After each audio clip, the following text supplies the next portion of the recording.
Today on D&D Academia, we discuss the Barbarian class. The Barbarian can be found in the player's handbook.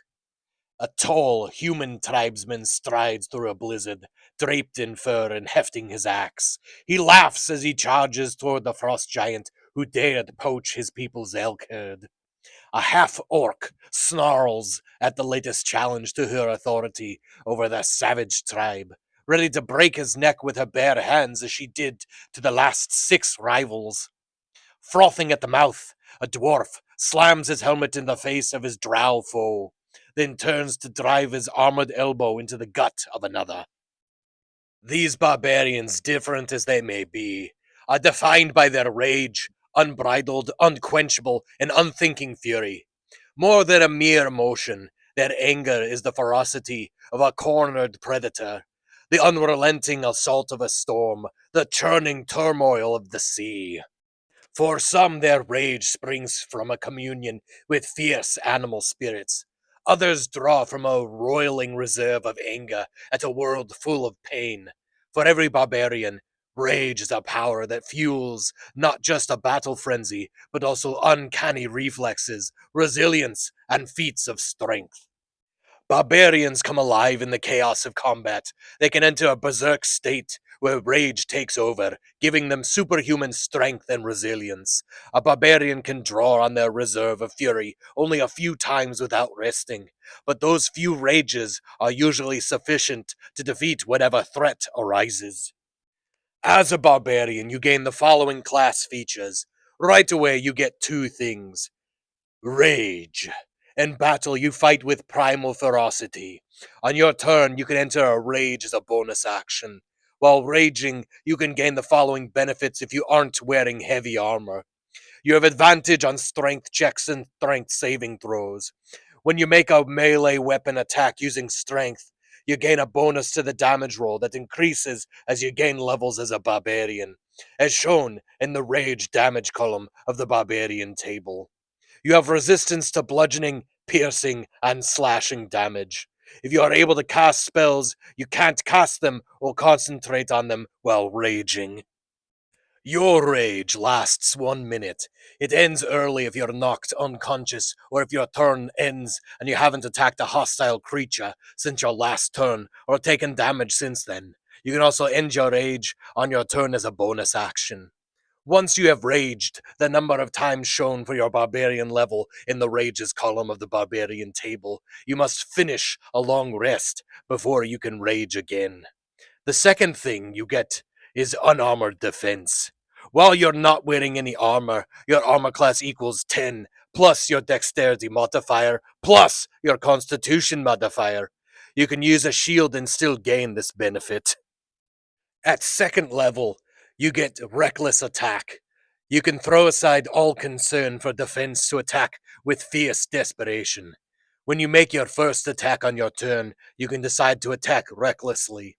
Doing so gives you advantage on melee weapon attack rolls using strength during this turn, but attack rolls against you have advantage until your next turn. You also get danger sense. You gain an uncanny sense of when things nearby aren't as they should be, giving you an edge when you dodge away from danger. You have advantage on dexterity saving throws against effects that you can see, such as traps and spells. To gain this benefit, you can't be blinded, deafened, or incapacitated. At third level, you choose a path that shapes the nature of your rage. You also are granted features at 6th, 10th, and 14th levels due to this path.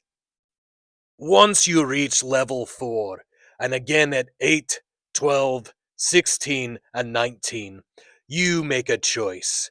Do you increase one ability score of your choice by 2, or increase 2 ability scores by 1? Otherwise, you can forego any ability score improvement and choose to take a feat. At 5th level, here's where it gets to be real fun. You get an extra attack. You can attack twice instead of once, whenever you take the attack action on your turn. You also get fast movement. Your speed increases by 10 feet while you aren't wearing heavy armor. Then, once we get to 7th level, you get feral instincts. Your instincts are so honed that you have advantage on initiative rolls. Additionally, if you are surprised at the beginning of combat and aren't incapacitated, you can act normally on your first turn, but only if you enter your rage before doing anything else on that turn. Beginning at 9th level, you get Brutal Critical. You can roll one additional weapon damage die when determining the extra damage for a critical hit with a melee attack. Starting at 11th level, you get Relentless Rage. Your rage can keep you fighting despite grievous wounds. If you drop to 0 hit points while you're raging and don't die outright, you can make a DC 10 Constitution saving throw. If you succeed, you drop to 1 hit point instead. Each time you use this feature after the first, the DC increases by 5.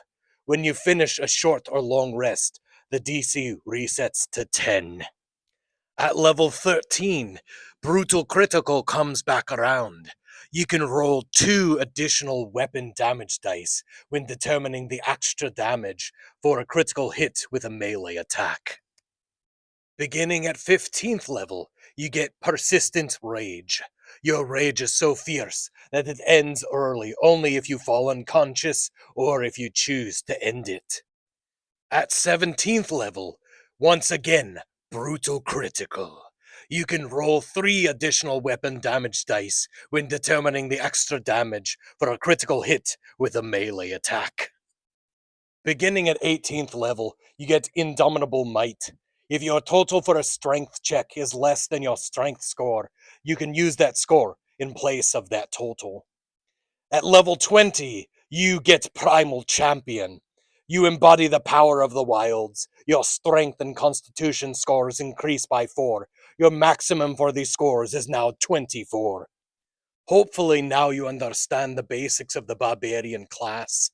There are also many Barbarian subclasses with their own abilities and powers, but that will get discussed in future episodes. So, if you haven't already, go out and try your hand at the Barbarian today.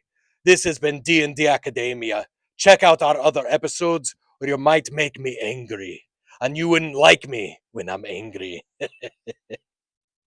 Also, if there's anything you'd like to see discussed on one of our episodes of D&D Academia, feel free to add these suggestions down in the comments. Otherwise, like, comment, share, and subscribe.